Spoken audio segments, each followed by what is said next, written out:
जय श्री महाकाल मित्रों, आप सभी का स्वागत है मेरे एक और लाइव सेशन में। जैसे कि हम सभी को पता है, इस बार 2 सावन मास पड़े हैं। वैसे तो पुरुषोत्तम माह चालू हो गया है। तो चलिए आज इस सावन माह में शिव पार्वती परिवार के बारे में कुछ चर्चा करते हैं। और स्पेशली आज मैं शिव पार्वती परिवार नहीं कहना चाहिए, गणेश परिवार के बारे में कुछ बात करना चाहता हूँ। कुछ इन्फॉर्मेशन है मेरे पास में, तथ्यात्मक जानकारियां हैं जो हम में से अधिकतर सनातनी भाइयों को नहीं पता होती है। मेरा चैलेंज है कि मोर देन 50% लोगों को ये तथ्यात्मक जानकारी तो नहीं पता होगी कि गणेश जी की बहुओं के क्या नाम है और क्यों ये। अच्छा, एक चीज और, यहाँ पर मैं जो भी बात बताऊंगा उसका रिलेवेंस आज के समय में भी है। बहुत सारे लोग बोलते हैं कि क्या फर्क पड़ता है अगर हमें गणेश जी की बहुओं का नाम नहीं पता, क्या फर्क पड़ता है अगर गणेश जी के पोतों का नाम नहीं पता, हमें क्या लेना देना है, उनके कौन पोते थे, उनके कौन कितने बच्चे थे, क्या करना हमको। तो मैं उसका एक मार्मिक अर्थ भी बताऊंगा। सनातन धर्म जो है सबसे ज्यादा प्यारा धर्म इसलिए है क्योंकि उसकी हर एक बात के पीछे कोई ना कोई कारण होता है। हर एक प्रथा के पीछे या हर एक कहना चाहिए शब्द के पीछे कुछ ना कुछ अर्थ जरूर होता है। वो शाब्दिक भी हो सकता है, वो आध्यात्मिक भी हो सकता है। तो ऐसे ही आज हम देखेंगे कि गणेश परिवार के सदस्यों का क्या क्या नाम था और उनका मार्मिक अर्थ क्या है, उनका वो नाम जो है वो क्यों रखा गया और उससे हम अपने लाइफ में क्या लेसन्स ले सकते हैं।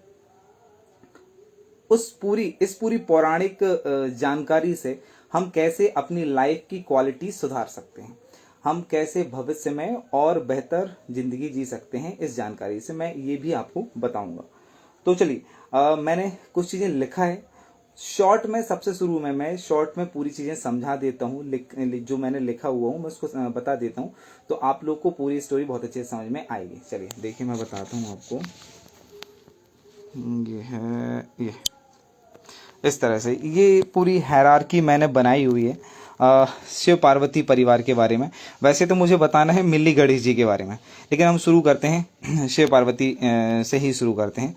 शिव पार्वती परिवार में अगर देखा जाए तो सबसे पहले आएंगे शिव जी की पत्नी हो जाएंगी पार्वती मैया। शिव और पार्वती के वैसे तो 6 पुत्र पुत्रियां हुई हैं, ठीक है। अब ये अलग कहानी, इसको कभी हम किसी दूसरे वीडियो में डिस्कस करेंगे। सबसे पहले हो जाएंगे कार्तिकेय महाराज, उनसे छोटे हो जाएंगे अयप्पा महाराज, जिनका सबरीमाला का मंदिर बना हुआ है। ये अयप्पा महाराज का ही मंदिर है जो कि ब्रह्मचारी हुआ करते हैं। फिर गणेश जी भगवान आते हैं। फिर उनकी 3 पुत्रियां भी थी शिव जी की, अशोक सुंदरी, मनसा देवी और ज्योति देवी। इस तरह से 3 पुत्रियां 3 पुत्र थे शिव पार्वती जी के। फिर हम आगे चलते हैं, तो ये हो गया हमारा शिव पार्वती का परिवार। अब अगर हम आगे बढ़ते हैं तो गणेश जी के परिवार में देखते हैं। वैसे तो कहते हैं कि गणेश जी जो है ब्रह्मचारी रहना चाहते थे, वो शादी नहीं करना चाहते थे, लेकिन वो अलग कथा है, हम उसमें नहीं जाएंगे। तुलसी माता ने फिर उनको श्राप दिया था कि ठीक है, तुम ब्रह्मचारी रहना चाहते हो, शादी नहीं करना चाहते ना, तो अब तुम्हारी एक नहीं 2 शादियां होंगी। जिसके चलते गणेश जी की 2 शादियां हुई। किससे शादी हुई? विश्वकर्मा जी की 2 पुत्रियां हुआ करती थी। विश्वकर्मा की 2 पुत्रियां थी, एक थी रिद्धि, दूसरी थी सिद्धि। रिद्धि सिद्धि से भगवान गणेश की शादी होती है। पहले मैं ये जो तथ्यात्मक जानकारी है इसको आपको बता देता हूं, फिर मैं उसका मार्मिक अर्थ बताऊंगा कि यही नाम क्यों रखे गए, इन पात्रों के यही नाम क्यों रखे गए। बुद्धि रिद्धि को रिद्धि ही क्यों बोला जाता है, उनका पुत्र शुभ ही क्यों हुआ, उनका पुत्र आमोद ही क्यों हुआ, इसका मार्मिक अर्थ भी बताऊंगा। तो चलिए देखते हैं। गणेश जी की शादी हुई दो बहनों से, जिनका नाम हो जाएगा, पहले का नाम हो जाएगा रिद्धि, दूसरे का नाम हो जाएगा सिद्धि। गणेश जी और रिद्धि का पुत्र हुआ शुभ। गणेश जी और रिद्धि का पुत्र हुआ शुभ, और गणेश जी और सिद्धि का पुत्र हुआ लाभ। ऐसे ही फिर आगे चल के शुभ की शादी होती है तुष्टि से। ये यहां से यहां तक अधिकतर लोगों को बस यही पता रहता है। जैसे हम देखते हैं गणेश जी का जब गणेश चतुर्थी आती है, मूर्तियां रखी जाती है, तो वहां पर शिव पार्वती परिवार को बिठा दिया जाता है। वैसे मेरा मानना है कि अगर अपन शिव चतुर्थी में गणेश जी की मूर्ति दिखाना चाहते हैं, गणेश जी का परिवार दिखाइए, फिर वहां पर वो ज्यादा रिलेवेंट होगा। तो वहां पर गणेश जी की पूरी परिवार को बिठाना चाहिए। गणेश जी की पत्नी, गणेश जी की पुत्र पुत्री और उनकी बहुएं, फिर उनके पोते। तो गणेश जी के पोते कौन हो जाएंगे? तो हमने देखा कि गणेश जी के दो पुत्र थे, एक शुभ हो जाएंगे, एक लाभ हो जाएंगे। दूसरी एक कथा आपने भी सुनी होगी संतोषी माता के बारे में। वैसे तो संतोषी माता उनकी पुत्री नहीं थी, ये मानस पुत्री कहलाती हैं। इधर हम नहीं जाएंगे, अभी हम सिर्फ इस बारे में डिस्कस करते हैं। गणेश जी के एक पुत्र हो गया शुभ, गणेश जी का दूसरा पुत्र हो जाता है लाभ। शुभ की शादी होती है तुष्टि से, लाभ की शादी होती है पुष्टि से। तो शुभ और तुष्टि का पुत्र होता है आमोद, और लाभ और पुष्टि का पुत्र होता है प्रमोद। तो इस तरह से गणेश जी की दो पत्नियां हुई, एक हो जाएंगी रिद्धि, एक हो जाएंगी सिद्धि। उनके दो पुत्र हुए शुभ और लाभ। शुभ और लाभ की पत्नियां हुई तुष्टि और पुष्टि, और शुभ का पुत्र हो जाएगा आमोद और लाभ का पुत्र हो जाएगा प्रमोद। अब यहां से हमें बहुत सारी चीजें समझना है कि गणेश जी की दो पत्नियां हुई तो उनका नाम रिद्धि और सिद्धि क्यों रखा गया। तो चलिए हम देखते, सबसे पहले हम गणेश जी की बात करते हैं। गणेश का मतलब जब आप संधि विच्छेद करते हैं, गण धन ईश, किसके गण? शिव जी के गण। शिव जी के जितने भी गण हैं, लाखों गण हैं, स्पेशली कैलाश पर्वत में शिव जी के जितने भी गण हैं, उन सभी गणों का अगर कोई ईश है तो वो कौन है? गणेश। गणेश भगवान को, गणपति भगवान को सभी गणों का ईश मतलब भगवान बोला गया, वो उनके प्रधान है।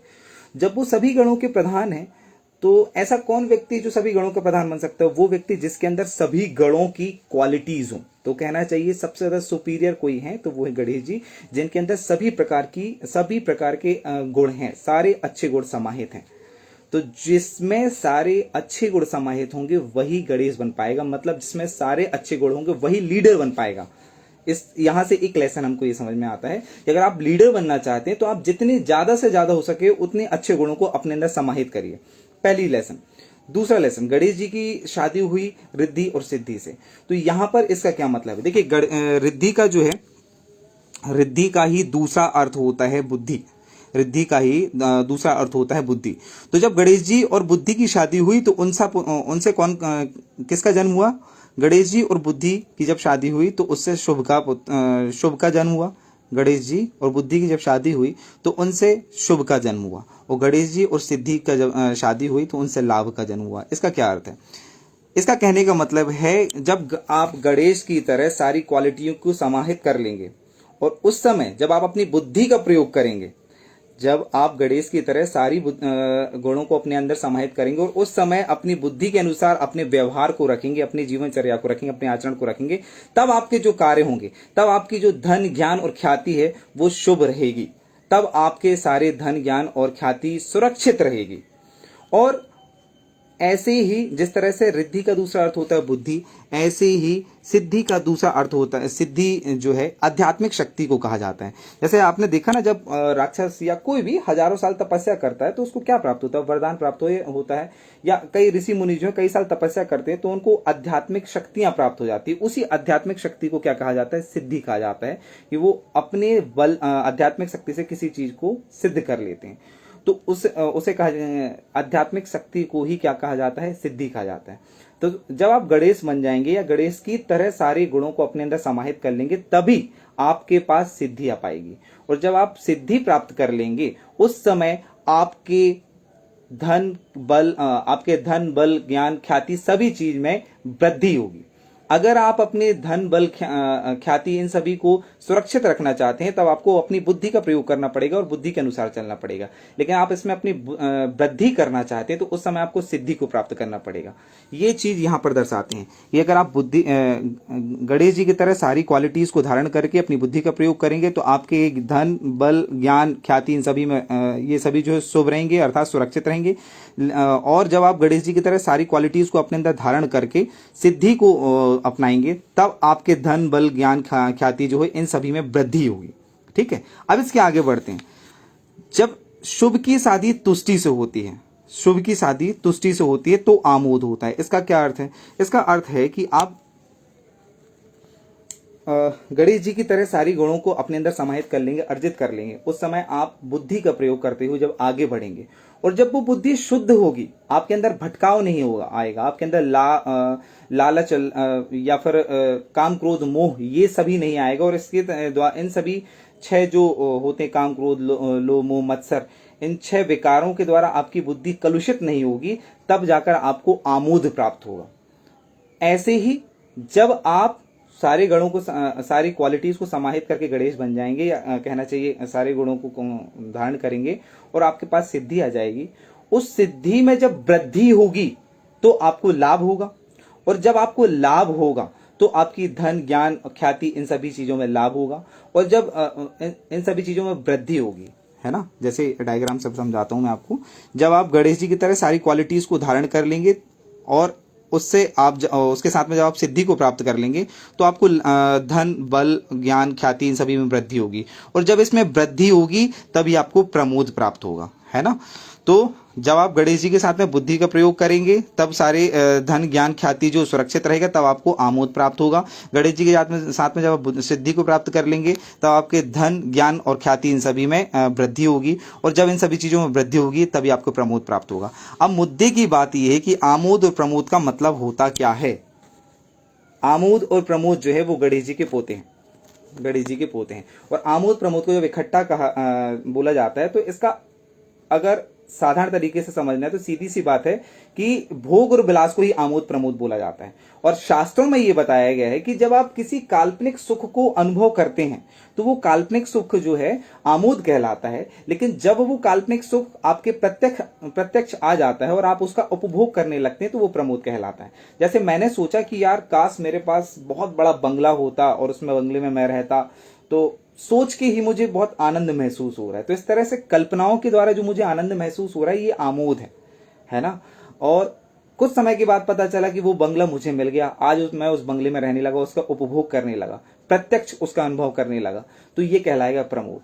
तो ये आमोद और प्रमोद कब प्राप्त होगा, जब आप गणेश जी की तरह सारी क्वालिटीज को धारण कर लेंगे और उस सारी क्वालिटीज को रहते हुए अपनी बुद्धि को कलुषित नहीं होने देंगे, बुद्धि का प्रयोग करते हुए सिद्धियों को जागृत करेंगे, और बुद्धि सिद्धि के जागृत करते हुए सारे कार्यों को, सारे अपने धन ज्ञान ख्याति को शुभ रखते हुए उनमें लाभ लाएंगे, उसमें वृद्धि करते जाएंगे, तब जाकर आपको आमोद और प्रमोद प्राप्त होगा। हम लोगों की दिक्कत यह है कि हम डायरेक्ट 4-5 सीढ़ी चढ़ना चाहते हैं कि आज हमने काम करना चालू किया और कल हमारे पास बहुत बड़ी सक्सेस आ जाए, बहुत बड़ा नाम आ जाए, बहुत ज्यादा पैसे आ जाएं। ऐसा नहीं होता। इसमें यही समझाया जा रहा है कि पहले पुरुषार्थ करिए, पुरुषार्थ करके चरित्र का निर्माण करिए। जब चरित्र का निर्माण हो जाएगा तो आपकी बुद्धि में वृद्धि होगी। जब बुद्धि में वृद्धि हो जाएगी और उस बुद्धि में विवेक जागृत हो जाएगा, तब आपके पास में, और विवेक जागृत होने के बाद आप सतत रूप से लंबे समय तक प्रयास करते रहेंगे, तब आप में सिद्धि जागृत होगी। और जब बुद्धि और सिद्धि आपके पास आ जाएगी तब आपके सारे कार्य शुभ होंगे, और जब सारे कार्य शुभ होने लगेंगे तब आपको लाभ भी होने लगेगा। और जब शुभ और लाभ आपके पास आ जाएंगे, और जब आप, हाँ हमने बीच में जो छोड़ दिया तुष्टि और पुष्टि को, जब आप अपने सभी ज्ञान धन ख्याति इन सभी को शुभ रखते हुए उनको तुष्ट करेंगे, मतलब आपके पास बुद्धि बहुत हो गई, इसका आपके पास घमंड नहीं आया, मतलब आपने अपने कहना चाहिए बुद्धि वृद्धि होना चालू हो जाएगी।